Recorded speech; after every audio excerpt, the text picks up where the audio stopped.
everyone, and thank you for joining us today at Microsoft Build, Microsoft flagship conference for developers. Our session today, we're going to talk about storage used to be so basically available, soft state, eventually consistent, and why today this is simply not enough. I'm going to present together with Einat, co-founder of Treeverse and creator of lakeFS. Hi, Einat. Hi, happy to be here. We're excited to have you for this session. Einat, you have an extensive experience in the startup ecosystem and the startup world. Can you share a little bit how it started? By mistake, of course, as all good things do. So I've been working in R&D since the beginning of times. I used to be an algorithms developer, and I took part in development environments where there were algorithms to develop. And at some point, there was a need for a VP R&D in a very small startup I was working in, and it made sense to promote me to the position. And it all went downhill from there. In my last position, I was the CTO of SimilarWeb, which is a data company. And we manage 7 petabytes of data on S3. And this is where I first encountered the challenges that you have referred to earlier on storage being very good, but still not necessarily enough to run a data lake. Yeah, the size of data you've managed is huge. And I'm sure you have a lot of best practices, stories to share, pains, and I hope also, medicine to that pain. So what is the current pain that you identified? So, working with an object storage such as Azure Blob as a data lake is really great because it's scalable, it's cost effective, and there's a very rich ecosystem of applications that you can use over the data to provide insights, whether it's ETLs or ML or anything else that you'd like to do with the data. So, and this environment is constantly improving and growing. But still, an object storage provides very little tools for manageability, and data applications are complex.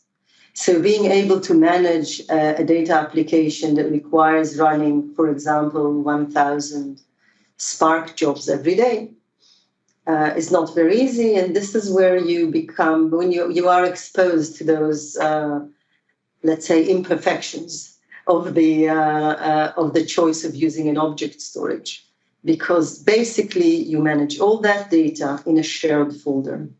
And the only way you have to manage yourself is using permissions. And when you actually want to democratize the data in the organization, to maximize the value, to allow as many people as possible to use the data, then providing safety by using permissions is counterproductive.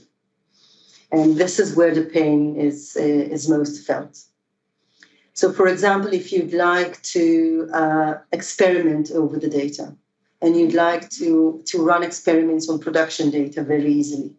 Mm-hmm. Today, you would have to copy the data to a different Azure Blob container, for example, and then run your experiments. Clearly, after you're done, you'll forget deleting the data, and then you'll have all those copies of data running around your lake, which is no longer a lake, it's now a swamp. And, we are all obligated to delete data under the right to be forgotten of GDPR. So forget about the right to be forgotten because you don't really know what's where. Yeah. So it's difficult to manage, again, unless you just start forbidding people from doing things, which is not the way we want to go. So you're missing isolation, and then it's very hard to enforce best practices. If, for example, you'd like to make sure that all your data is in a certain format, mm-hmm. or there's a certain schema, or that PII is removed, there is no clear workflow by which you enforce those and make sure that it happened before you continue your work, and then problems either with data or with metadata cascade down the data pipeline, mm-hmm. and create quality issues. Yeah. And this is the challenge. Yeah. So, well, you specified a bunch of challenges that I know are not yet solved in the industry, and a lot of companies are solving it one by one on their own, developing massive pipelines or massive infrastructure to support all of that, ranging from understanding who your data customer in the organization, whether they're a BI person or a data scientist, or sometimes a data engineer that needs to know what's happening in production. For example, if we're collecting telemetric or data, such type of data, and all the way to how do we even know that the data that we are doing data-driven decisions on is any good, right? How can we make sure the quality of that data that goes through this distributed system, the complexity, the copying and the moving of the data, how do we even know that it's high quality? So I think you're touching on a lot of great pains that comes from your experience, so sure, especially in your role and also in the previous companies that you work with. So when we know that, we know our object storage is scalable, we know we can reach the moon with the amount of data that we can store. How can we make sure to enforce compliances and management and quality and all of that in the organization? Yeah, so I think the aha moment for us was when someone edited their retention script and had a bug that deleted a petabyte of production data.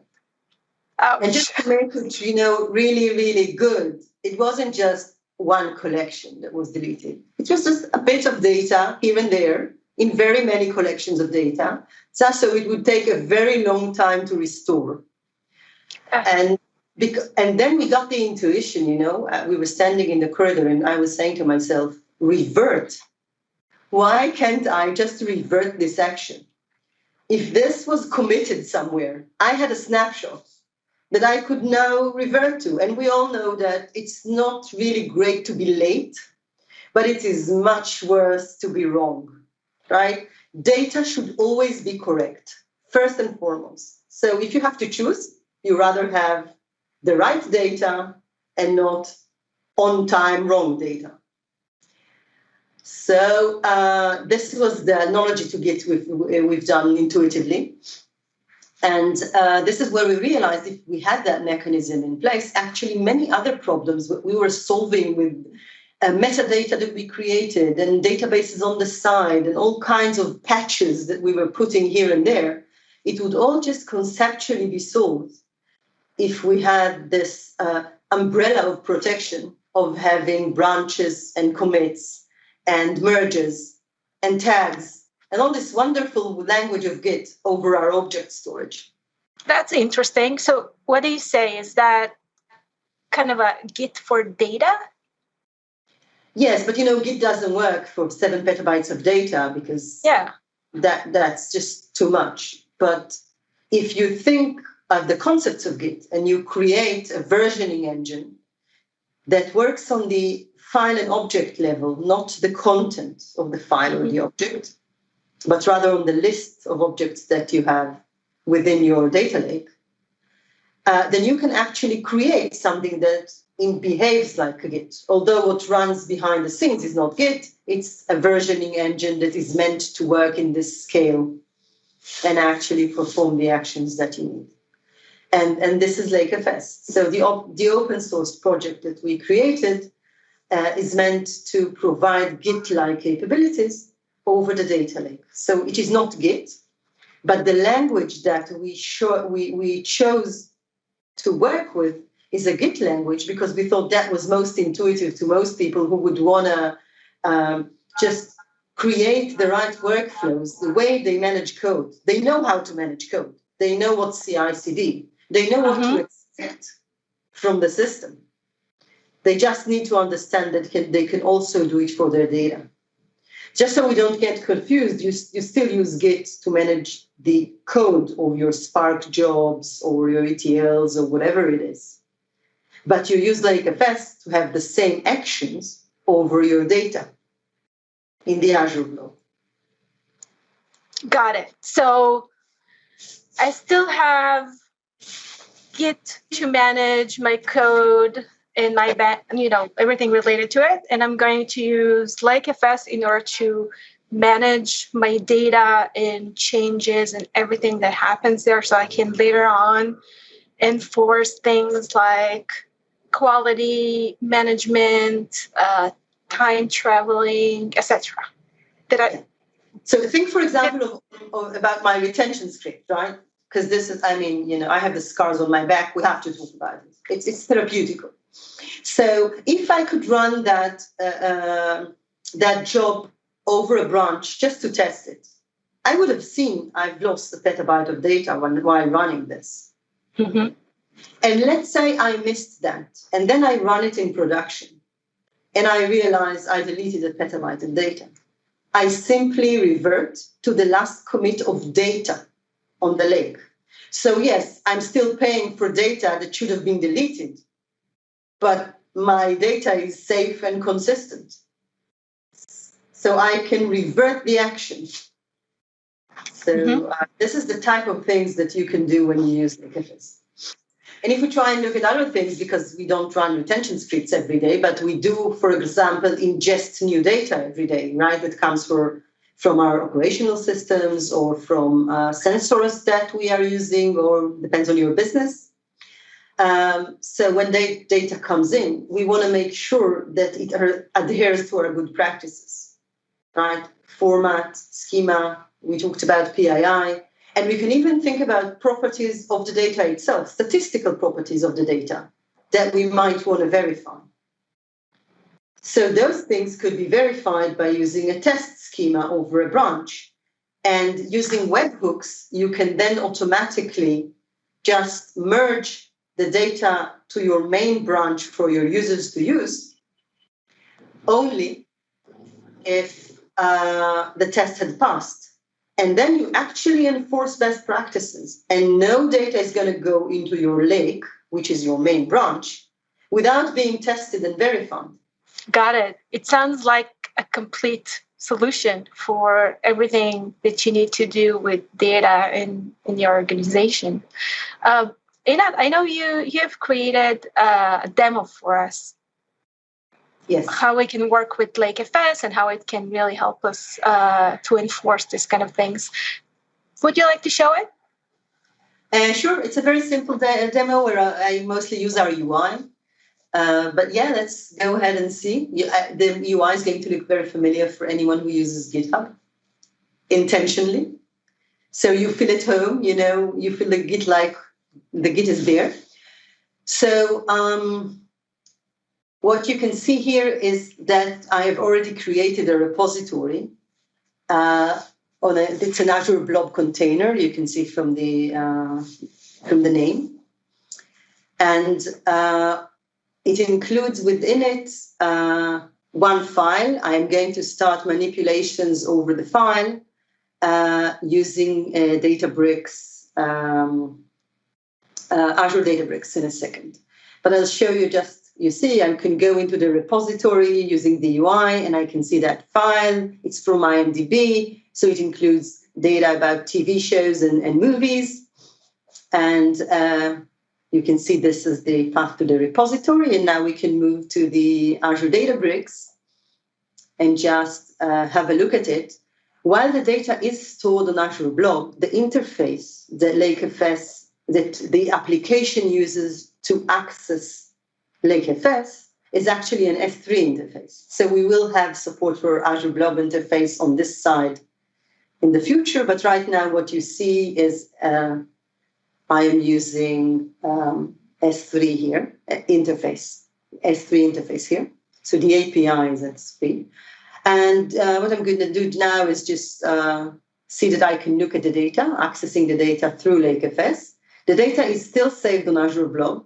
The pointers were created within lakeFS, and hence the access is through lakeFS. And I created here a data frame, and we can see the data. Now let's run a small filter over the data. So anything you could do directly on Azure Blob, you could also do here through lakeFS. So just, I'm going to prove it to you. I'm going to create that filter that's going to show only shows up to 2019, including 2019 itself. Great. So now you believe me, you can access the data through lakeFS. And the performance is good. Everything is working fine. Now let's go to the next step and open a branch. So I'm going into branches, and I'm going to create a branch under a name. Since I'm going to do some manipulations in Spark, this is the name I gave it. And we can now see that it's similar to main. So if we look at main, we saw the file. Now we're looking into the branch. You can see the Spark run branch name. We can see it's the same file. Right, now let's go back to the Azure Databricks and run some manipulations over the branch itself. So what I'm going to do is I'm going to partition the data, and we can then see the data partitioned. Note that when we created the branch, we did not copy any data. It's a metadata operation that simply created the pointers to the file that was in main, right? Now I created this, I am creating this partitioning. You can see I'm creating it over the branch, which is what I just changed. And I'm going to just partition it by year. And we can see the result would be very many files according to the number of years we had in the original file. We'll see the result in a minute.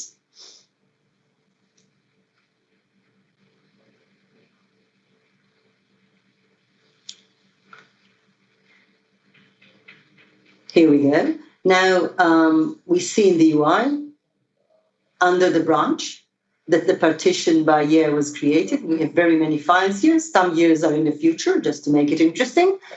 And if we look now at main, we will see that we don't see that. We still see one single file, right? But we do see that when we look under the branch. So everything we've done using copy on write happens only on the branch.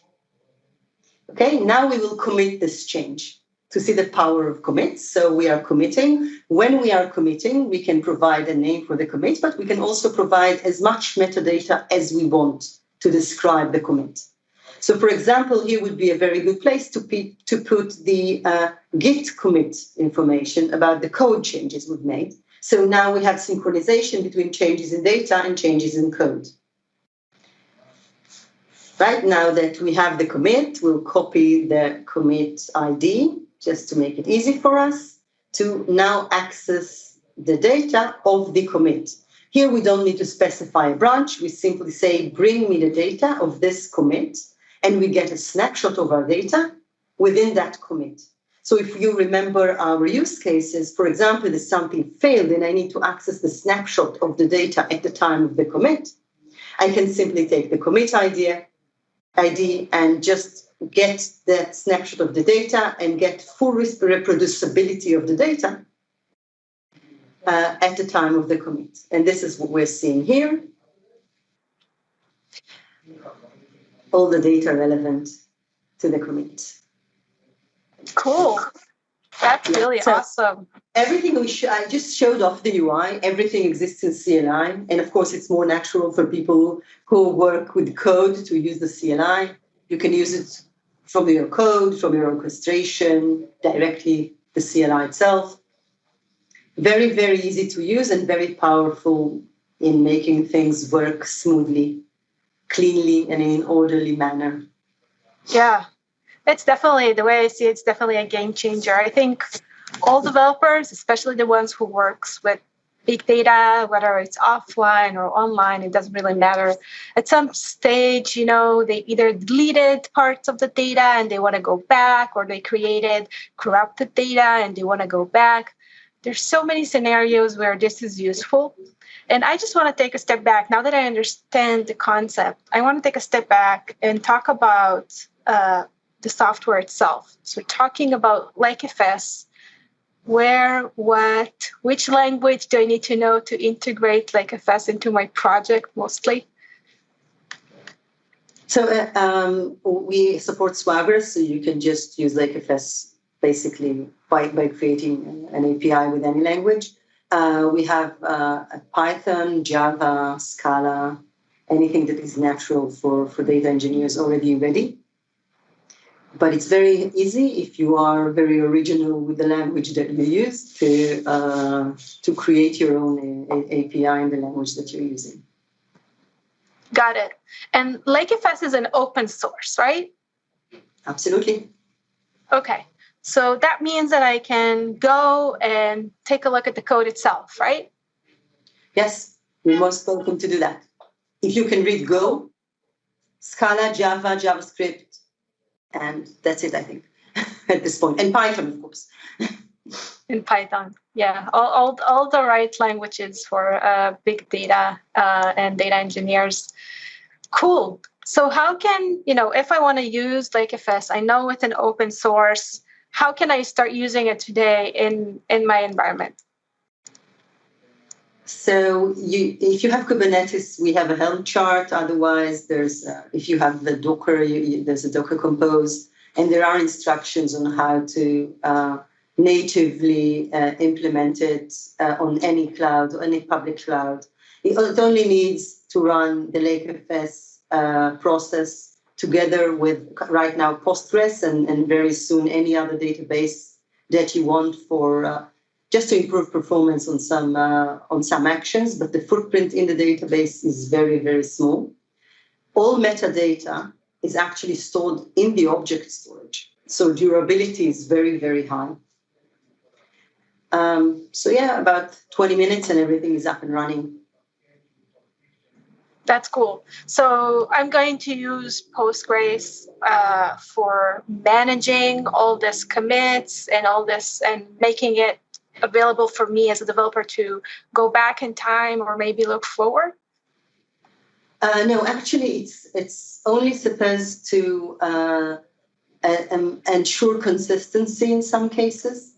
So, as I said, the metadata itself is actually saved to Azure Blob in case of Azure.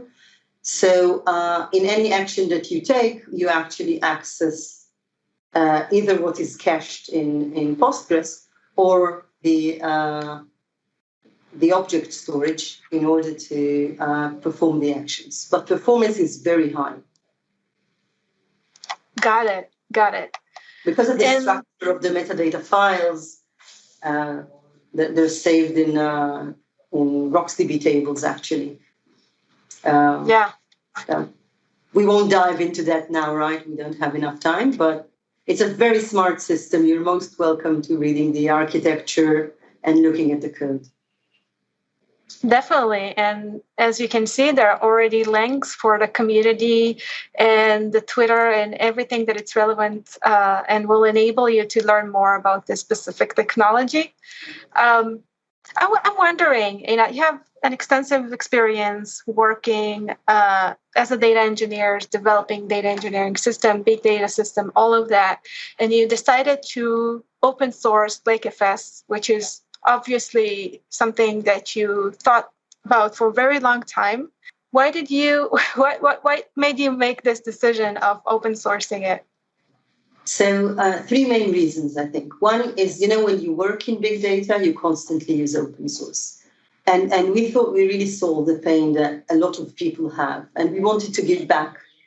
We have been using tools that others have developed in open source for all our lives. And it is an opportunity to just help the community help itself.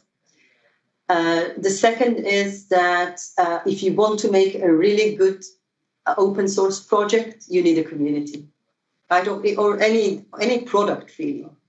And then if you have this open source community that uses and helps you and is interested, it's inevitable that you will have a good product because those people are actually using and contributing and care and feel it's a bit their own.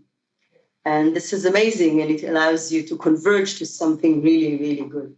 And the community that we created helped us a lot We started in a different place where we are today, and we've done some really cool things that are much better because of the feedback that we got from the community. And the third thing is actually from a business perspective. Any penetration to the world of big data goes through open source. The good things are coming from open source. This has become a habit with big data people. This is their basic expectation, to have it as open source. And so since we believe it and we really wanted to succeed, we knew that the way would be open source. Yeah, absolutely. That's a great perspective, and also something that I've noticed myself.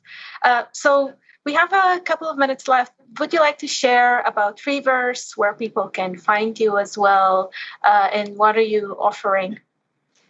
So right now we're offering the open source project, and we will be very, very happy to have people try lakeFS, provide us with feedback, join our community. We have just some discussions on big data and data engineering in general. Give us a GitHub star. That would be cool. And you can find us either on treeverse.io for the company or on lakeFS.io for the documentation, and on Slack for the community. And of course, the GitHub repository. Of course, and give it a try, and thumbs up and star and feedback, and please share with Einat and our team your thoughts and how it helps you grow and solve your data engineering problems. All right, so what we had today, we talked about data engineering problems, about the pain, about quality management, Git for data, lakeFS, Treeverse. We saw how lakeFS works on top of Azure Databricks. We learned a lot of wonderful things and how we can grow as data engineers and developers. And I really want to thank Einat for joining me today to share with all of you her insights and experience and expertise. And you're most welcome to join the lakeFS community and share your experience, share your knowledge, and of course, come curious and ask questions. Thank you very much, Adi. It was great fun being here. Thank you, Einat.